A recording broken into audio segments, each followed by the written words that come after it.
I've had many months to prepare this speech, and because I've never given a best man speech before, I did a lot of research and figuring out what was needed for a perfect speech.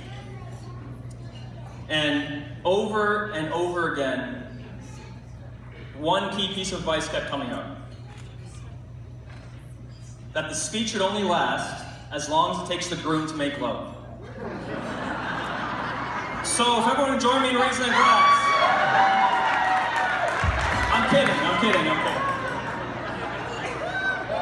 My name's Chris and I'm Giancarlo's best man. Giancarlo and Joanna, it's an honor to be included in the small army that you call a wedding party. I couldn't be more happy for the two of you. Joanna, you look absolutely stunning, gorgeous. Jennifer and the rest of the bridesmaids, everybody looks beautiful tonight. Gentlemen, looking sharp. Giancarlo, I like the jacket.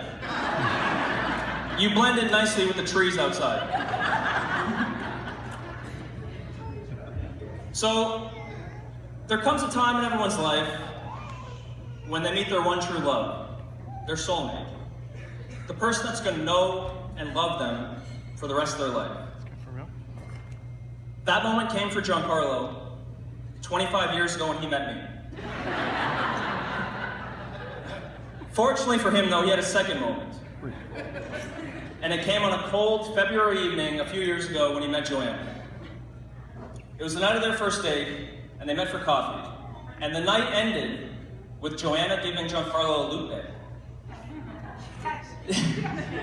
The loot bag contained a pack of Gushers, a fruit by the foot, and some burnt homemade cookies. Not bad for a first date. Fast forward a few years, Giancarlo and I are sitting at Tim Hortons chatting like we usually do, probably more than we probably should. And Giancarlo tells me he wants to give Joanna something, a ring. After secretly finding out what she wanted and getting one custom made, he planned to propose on the top of a hill on a remote island in Thailand. Everybody in this room that he asked said he shouldn't take the ring with him. Because if you're traveling halfway across the world, you're going through multiple countries, multiple airports, you never know what can happen with an expensive ring. I, on the other hand, told him, take the ring. You're only going to do this one time. And if you're going to do it, you got to do it right. You can't do it without a ring. You can't do it with an empty box. You got to do it with the actual ring. So, just before I moved to Australia for a year, he and I met up, and he told me he was going to take the ring. And he told me the plan to propose on top of the hill and everything, and it sounded quite frankly pretty perfect. A month later, Giancarlo and I were texting back and forth while I was in Australia. And this is literally probably 8 hours before they're about to board the flight, fly across the Pacific. And he tells me he's not bringing the ring. Instead, he went out and bought a backup ring. And I'm like, what? A backup ring? He goes, yeah, I didn't want to take the expensive ring with me because you never know what could happen. And I was like, okay, fine, fair enough. And then he says, well, in case something happens to the backup ring, I went and bought a backup to the backup ring. And I'm sitting there in Australia looking at my phone like, what? 3 rings? Giancarlo, he's literally the Lord of the Rings.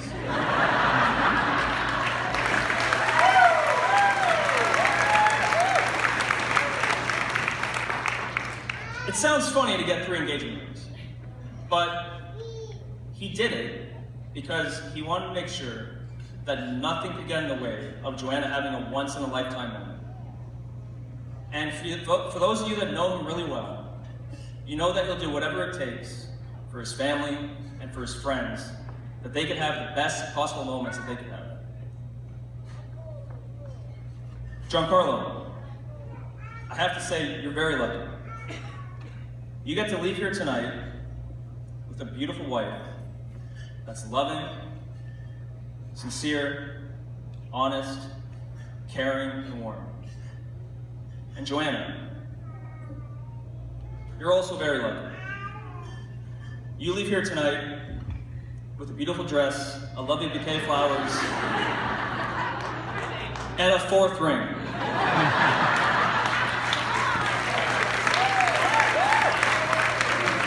So if everyone join me in raising a glass.